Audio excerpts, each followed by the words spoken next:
Bienvenidos a otro programa aquí, conversaciones, diálogo, encuentros con Debris. Y hoy vamos a hablar sobre un tema importante con un personaje que considero muy importante en el país. Ha sido una figura polémica últimamente en el aspecto político, pero yo lo invito por otra causa, porque creo que es un hombre que está dando, además, en la diana, con el problema del país, que es el aspecto educativo. Por eso es un placer tener a Antonio Ecarri con nosotros y darles la bienvenida. Y vamos a hablar del tema educación en Venezuela. Gracias, Roberto. Bueno, el problema, o los dos problemas, las dos crisis más graves que tenemos los venezolanos son, uno, la crisis moral, la crisis de los valores, la crisis de los principios. Ha habido una transformación cultural hacia la violencia y ese nos lleva a la segunda crisis, que es la crisis de la violencia. Esa crisis se genera por la falta de oportunidades. Ahora, esa falta de oportunidades, ¿dónde está? En la carencia de un sistema educativo público, oficial, de calidad y adaptada al siglo XXI. Si en el siglo XX las diferencias sociales, la brecha social era por las condiciones educativas, ahora en el siglo XXI esa brecha social, en razón de la tecnología, en razón de la innovación tecnológica, de los adelantos científicos, esa brecha social tiende a agigantarse y si nosotros no intervenimos realmente como Estado, porque esto es un tema de Estado más no de gobierno, es un tema que nos toca a todos los venezolanos, si no intervenimos con una transformación educativa, no es una simple reforma, es una transformación educativa a fondo, que primero determine y estudie al venezolano de hoy. ¿Quién es el venezolano de hoy? En el siglo XX Andrés Eloy Blanco lo pudo determinar, lo pudo precisar a través de un personaje llamado Juan Bimba. Y a ese Juan Bimba todo un sistema le dio infraestructura, le dio un sistema masivo de educación que transformó al hijo de Juan Bimba en un obrero calificado, en un técnico, incluso al hijo del obrero y al hijo del trabajador pudo haber llegado a través de las becas Gran Mariscal de Ayacucho, pudo haber llegado hasta las universidades más prestigiosas del mundo. Por eso vemos hoy la movilidad social que hubo en Venezuela durante el siglo XX. Pero hoy en Venezuela se está dando una involución terrible y es que en los últimos 16 años que han sido pero importantísimos para el mundo en materia de innovación tecnológica, de redes sociales, estamos en otro mundo, estamos en un canal que no lo teníamos en el siglo XX a través de una metodología tecnológica que no la teníamos antes. Pues bueno, la educación le hace falta eso.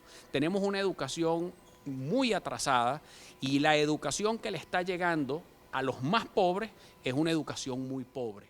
Eso se corresponde con una intención, ya no del Estado, sino de un gobierno, de que la gente esté mal educada, inclusive mal formada, para dominarlos más. ¿Es una intención o es una casualidad? Mira, yo a veces no quisiera caer en la realidad es que tenemos un muy mal sistema, será con buena intención o con mala intención de hacer una cosa muy mala, pues felicitaciones, lo lograron, tienen un sistema paupérrimo, un sistema en ruinas, hay un déficit aproximado en Venezuela de 10.000 escuelas y liceos para cubrir el déficit que tenemos sobre nuestros niños. Hoy se acerca a los 5 millones de niños que están excluidos del sistema educativo. 5 millones. 5 millones. Entre 5 millones hay 5 millones de niños jóvenes que están fuera del sistema educativo, que es la exclusión educativa. Esa exclusión es terrible porque hay niños que nunca han entrado. El déficit además en centros de educación inicial, en los llamados Simoncitos, es terrible. Las colas que tienen que hacer la gente en los sectores populares para inscribir su niño en un kinder, en un preescolar, en ese centro de educación inicial, es del peor déficit. Entonces, por supuesto, llegan a primer grado sin ningún tipo de atención, sin haber saltado la educación inicial y con unas terribles condiciones. Si esto sigue así, ¿cuál será el futuro del país? Si no se arregla el sistema educativo del país, ¿hacia dónde vamos? Fíjate, esto que te estaba diciendo de las carencias en materia de educación inicial impactan en la formación del niño de manera directa. Pero peor aún, en sexto grado hay una suerte de muro con cerco eléctrico y alambre púa que impide a muchos niños venezolanos llegar al bachillerato. Es más, te puedo decir que solamente el 52% de los muchachos que ingresan a primer grado terminan el bachillerato. 52%.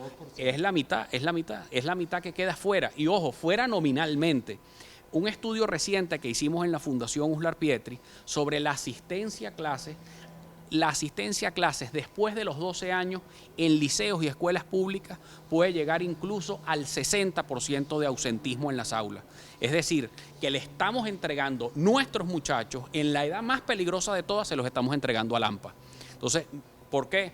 Hoy las bandas juveniles que te controlan los barrios de Caracas, nuestros sectores populares, son muchachos que están todos en edad escolar. Entonces ahí puedes detectar el problema. Ahora, necesitamos hacer una gran y una profunda transformación que tiene que ver con el urbanismo en los sectores populares, que tiene que ver con la accesibilidad, con las condiciones de vida, porque esto viene con un problema que se va arrastrando, Roberto, que se viene arrastrando de hace más de 60 años, de la era petrolera.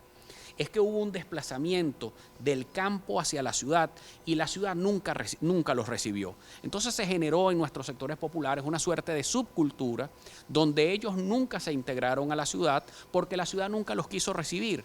Entonces hoy necesitamos hacer profundas transformaciones allí, desde todo punto de vista, pero con eje central en la educación. Por eso nuestra propuesta siempre es la ciudad educadora. La ciudad educadora es que las obras públicas, la infraestructura, los servicios tienen que estar allí dando, además rompiendo con el esquema de la pobreza. Con eso nosotros evitaríamos la expulsión escolar, porque no es la exclusión, esta es expulsión. Muchachos que llegaron al colegio, que llegaron a la escuela, pero el propio sistema es tan malo, está tan deteriorado, los maestros, que es un factor fundamental, estamos en un déficit de maestros sobre los 250.000 docentes en todo el país. Es una situación gravísima.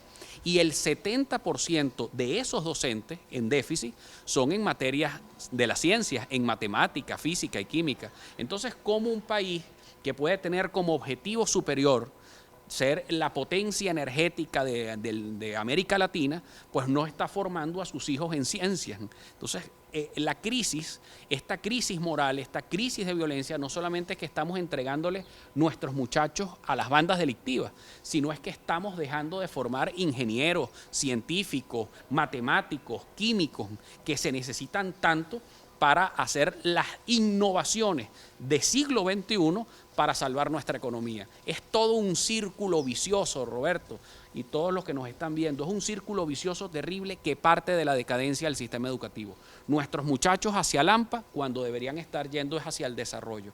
Venezuela además va a vivir en los próximos 20 y 30 años modificaciones sociales producto de los cambios económicos muy fuertes, muy drásticos, y tenemos que asumir esos nuevos retos. La única manera de hacerlo es a través de la educación, pero cuando tenemos un objetivo claro, un proyecto claro de país. Nuestro proyecto, creo y estoy convencido, que tiene que ser la potencia energética de América Latina. Pero para eso nosotros tenemos que generar las innovaciones tecnológicas que nos hagan diversificar, que nos hagan sembrar el petróleo. Lo poco que nos queda de renta petrolera y de negocio petrolero, deberíamos estarlo dirigiendo a nuevas innovaciones, innovaciones que tienen que ver con el tema de nuevas formas de energía. Eso lo está haciendo Arabia Saudita, eso lo están haciendo, en Texas se está haciendo.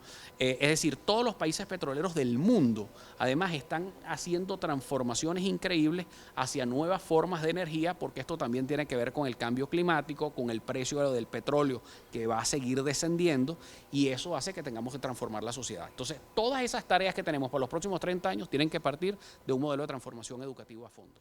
Interrumpir tu discurso tan brillante sobre el tema educativo me hace preguntar, se me hace difícil interrumpirte. Y realmente la pregunta es, ¿qué piensas tú? ¿Por qué el gobierno no sabe todo esto? Al gobierno le interesa, nuevamente voy a la pregunta, a ese grupo de gente no educada, inclusive mucho más grave, de gente que ni siquiera la gente educada siga formándose, que es el proceso posterior de la educación. Y entonces, ¿a qué se debe todo esto? ¿Cuál es la finalidad o no hay finalidad? ¿O crees que hay una gran ignorancia en los elementos del gobierno para evaluar esta misma realidad? ¿Cómo no evalúan esta realidad con los datos que tienes? A menos que no estés inventando los datos y estés haciendo por falta de data, por falta de información, no estés haciendo lo que muchas veces podemos estar haciendo, que son interpretaciones y delirios internos nuestros en base a la lógica, pero que en el final no son datos. ¿Qué hay detrás? ¿Por qué el gobierno no escucha a las personas que realmente pueden hacer algo en educación? Mira, escuchándote aquí en este diálogo, yo estoy convencido que se trata de un cóctel, un cóctel terrible, que es una mezcla de mala intención con ignorancia y piratería. Eso es lo que tiene este país de verdad en la situación en que está. La situación de la educación, creyendo además que lo haces muy bien, porque tienes las canaimitas. Qué bueno es las canaimitas, pero las canaimitas era de la década anterior. Hoy deberíamos estar sobre las tablets, tendríamos que estar en otra cosa. Es decir, necesitamos reinventar a Venezuela. Y para reinventarla necesitamos tener primero un muy buen diagnóstico sobre la crisis real de la educación venezolana. Lo que tenemos son cifras aproximadas. Te puedo decir que cuando tú haces un estudio y nosotros tomamos 15 liceos del área metropolitana de Caracas. Ahí nosotros pudimos detectar que entre 58 y 62% está el índice de ausentismo de clase. Eso lo consideramos nosotros también una forma de expulsión del sistema. Es decir, nuestros chamos en el fondo no están recibiendo la formación. ¿Por qué no la están recibiendo? Problemas de infraestructura, que son problemas todavía del siglo XX. Problemas de infraestructura, tenemos problemas de docentes y tenemos problemas de contenido. Por esas tres razones los muchachos no van a clase. Son muchachos del siglo XXI, de tecnología, de redes sociales. ¿Qué estamos haciendo nosotros para adaptarnos a esa nueva generación? Entonces tenemos un cuarto problema que es el problema real del siglo XXI. Es decir, ¿cuál es la profesión atractiva para nuestros muchachos? ¿Cuál es ese oficio atractivo que los haga insertarse en el camino del bien? Porque en Venezuela, lamentablemente, el camino del mal está abierto y el camino del bien está cerrado. El camino del mal, para tú estar en una banda delictiva, para estar formando parte del microtráfico de drogas de los barrios, es una cosa muy sencilla. Es más, hoy la cultura está tan tensa que hay una anécdota que a mí me marcó, que fue hace 2 años, de un niño, de un chamo que estaba dentro de nuestros programas de la Fundación Uslar Pietri, de programas de niños escritores, y llega y me dice, mire profesor, es que a mí las jevas no me paran. Y bueno, yo le dije, yo lo que le pregunté, bueno, no sabía qué responderle. Lo único que se me ocurrió es decirle, no te preocupes, a los feos y a los nerds nunca nos paran, pero después terminan parándonos y le metes una buena labia. Y él lo que me respondió, no profesor, no es eso, es que yo no estoy armado. Entonces, fíjate cómo el PRAN como modelo. El PRAN como modelo, es decir, es una situación cultural de fondo. Por eso te digo que la primera etapa de todo un proceso de transformación de Venezuela tiene que ir de la mano de un diagnóstico a fondo de nuestra situación socioeducativa. Es decir, de los impactos sociales y culturales rodeados de la educación. Eso es uno, primero. Eso tiene que haber un diagnóstico a fondo de que dónde estamos y hacia dónde vamos. Y segundo, es ya iniciar ese proceso de reforma con base sólida. Es decir, cuántos docentes, pues necesitamos un programa y nuevos contenidos, o sea, son los nuevos contenidos, conocimientos, y todavía los conocimientos, Roberto, te puede oler a siglo XX. Es que es conocimiento además con innovación hacia siglo XXI. Las carreras que estamos, las universidades, las carreras que hoy tenemos, todavía son carreras de siglo XX. Tú estudias Derecho en cualquier universidad pública de Venezuela, no te estoy hablando del desastre de la educación básica, estoy diciendo a mis alumnos que les tengo que dar clase. En la universidad todavía somos muy siglo XX. Aquí las innovaciones tecnológicas están, pero todos los días a la orden del día. Y los venezolanos nos estamos quedando atrás. Y cuando te digo que tenemos que repensar y reinventar a Venezuela, es porque la era del petróleo está llegando a su fin. Y entonces eso me hace preguntarme a mí y volver a la pregunta, porque yo creo que lo fundamental en esta primera conversación, ojalá que tengamos muchas conversaciones, es el por qué sucede, porque el para qué quizás la mala intención, pero el por qué, si es mala intención o ignorancia, cómo se lucha en ambas situaciones.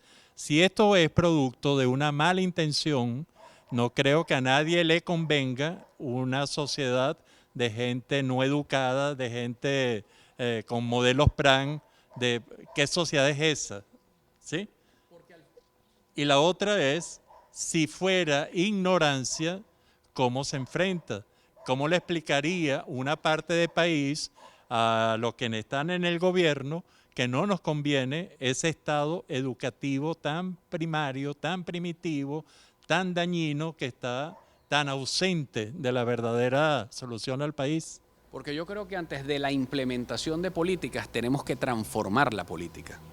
Porque mientras tengamos una sociedad tan devaluada, tan enferma, yo creo que hoy tenemos una sociedad muy enferma, y la polarización y todo lo que ha pasado durante todos estos años, pues amerita que hoy, o como dijo Simón Rodríguez, o inventamos o erramos. Necesitamos nuevas formas de generar transformaciones políticas en Venezuela, porque es que seguimos haciendo lo mismo de hace 16 años. Pueden haber uno que otro cambio, pero la realidad es que seguimos haciendo lo mismo.